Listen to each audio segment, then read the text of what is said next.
John Hinckley Jr., the man who tried to assassinate US President Ronald Reagan, is to be released from a psychiatric hospital after 35 years on Saturday. Mr. Reagan and 3 others were injured in the shooting outside the hotel in Washington in March 1981. Mr. Hinckley was found not guilty by reason of insanity but was sent for treatment to a Washington hospital. In July, a judge ruled that Mr. Hinckley, now 61, was not a danger to himself or the public.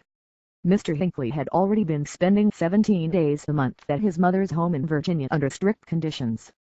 Marking 30 years since Reagan's shooting life after shooting the U.S. president. As part of his release, he will be banned from speaking to the press, have to work 3 days a week, be allowed to drive no more than 30 miles 48 kilometers from his mother's home, or 50 miles.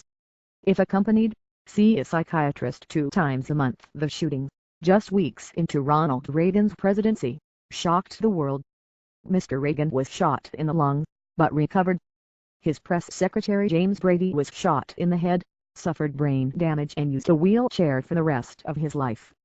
Mr. Brady's death in 2014 at the age of 73 was ruled to be a homicide, but no further charges against Hinckley were brought. 2 law enforcement officers suffered less serious injuries in the shooting.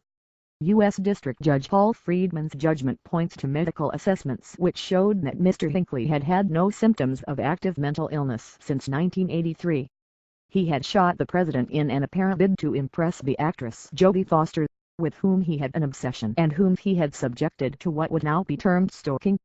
John Hinckley Jr.'s psychiatric history. The court order and opinion available on the website of the U.S. District Court for the District of Columbia spell out the terms of Mr. Hinckley's release, and detail his psychiatric history and treatment.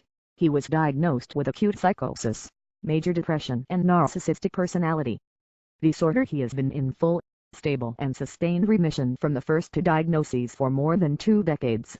The court concluded the hospital believes further inpatient treatment is not appropriate therapeutically for Mr. Hinckley's condition. He is banned from contacting any of his victims, or their descendants, and Jodie Foster and her family. He and his family are prohibited from talking to the media, advertising, winning $1 per referral with 4 levels of reference, direct payments to your PayPal. Just register and start earning. Fails the link in the description video. Subscribe and give to me love. Thanks. Until the next video.